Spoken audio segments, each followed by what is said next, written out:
আজ বানাবো গুজরাটের ঐতিহ্যবাহী একটি স্ন্যাক্স আইটেম, নাম হলো ফারালি প্যাটিস। এটা খেতে একদম অন্য রকমের। আমাদের বাঙালিদের মধ্যে অনেকেই আছেন যারা এখনো এই স্বাদ চেখে দেখেননি। ভিডিওর মধ্যে কিছু গুরুত্বপূর্ণ স্টেপ আছে যেগুলো একদম মিস করবেন না। চলুন তবে শুরু করা যাক। এখানে আমরা দুটি বড় সাইজের আলুকে সেদ্ধ করে নিয়েছি। এখন গ্লাসের সাহায্যে স্ম্যাশ করে নেব। আপনারা অবশ্যই স্ম্যাশার ইউজ করবেন। আলু স্ম্যাশ করে নেওয়ার পরে তাতে স্বাদ মতো নুন দেব, সাথে দেব বড় চামচের 2 চামচ অ্যারারুট।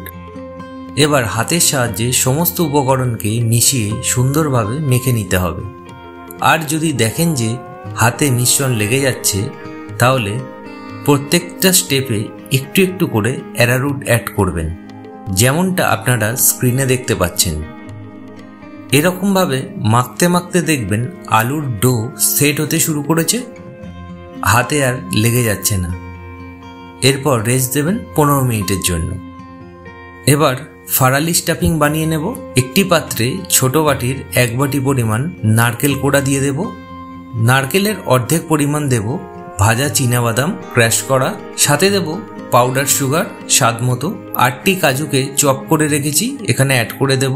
হাফ মুঠো কিশমিশ চপ করা, হাফ ইঞ্চি চপড আদা, 2টি চপড কাঁচা লঙ্কা, হাফ চামচ ক্রাশ করা মৌরি গুঁড়ো, ধনেপাতা কুচি, আর দেব স্বাদ মতো নুন। এবার ভালোভাবে সমস্ত কিছুকে মিশিয়ে নেব চামচের সাহায্যে। তারপর অ্যাড করব অল্প পরিমাণে গ্রেটেড বয়েল পটেটো, ভালো বাইন্ডিংয়ের জন্য। এবার হাতের সাহায্যে ভালোভাবে মেখে নিতে হবে। আর যদি দেখেন যে বাইন্ডিং ঠিকঠাক হচ্ছে না, তাহলে অল্প পরিমাণ অ্যারারুট অ্যাড করতে পারেন। সবার শেষে অল্প একটু পাতিলেবুর রস মিশিয়ে রেখে দিন সাইডে।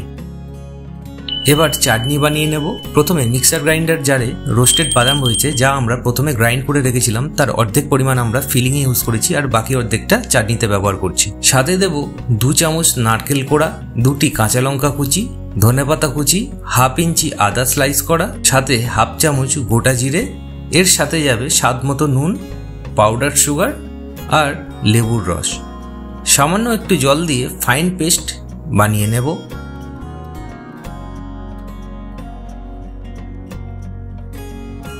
এবার একটি বাটিতে টক দই নিয়ে নেব, তার সাথে আমাদের বানানো চাটনি অ্যাড করে দেব ও ভালোভাবে মিশিয়ে নেব।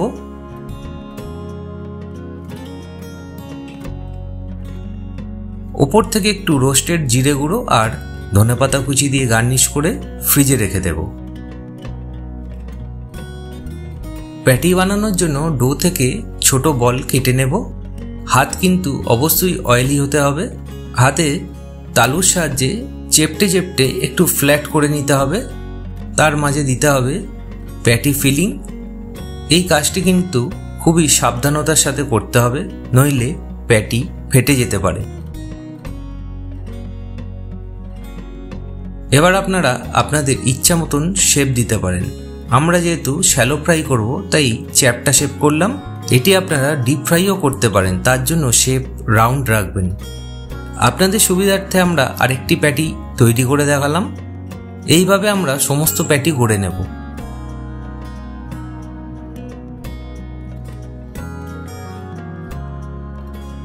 এবার তাওয়াতে সামান্য একটু সাদা তেল দিয়ে সাথে একটু ঘি দিয়ে দেব।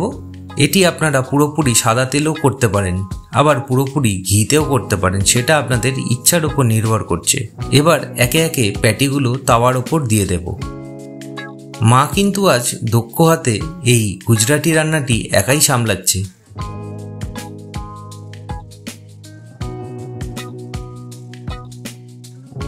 এক পিঠ ভাজা হলে ফ্লিপ করে দেব একে একে। এই ডিশের অ্যাকচুয়াল স্বাদ হলো মিষ্টি আর ঝাল মিশ্রিত, তাই আপনারা আপনাদের টেস্ট অনুযায়ী মিষ্টি ঝাল অ্যাড করবেন। আর একটা কথা বলে রাখি, এটি আপনারা যে কোনো উপবাসের সময় কিংবা সামনে জন্মাষ্টমী আসে সেই সময় এই ডিশ বানাতে পারেন, খুবই ভালো লাগবে। শুধু নুনের জায়গায় সন্দক নুন ব্যবহার করবেন।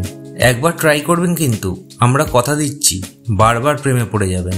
দেখে নিন এবার আমাদের রেসিপিটির টেক্সচার কেমন হলো।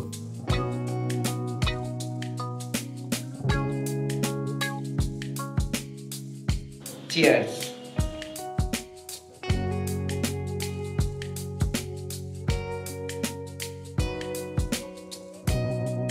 এরকম স্বাদ আমার মনে হয় এর আগে আপনি নেননি।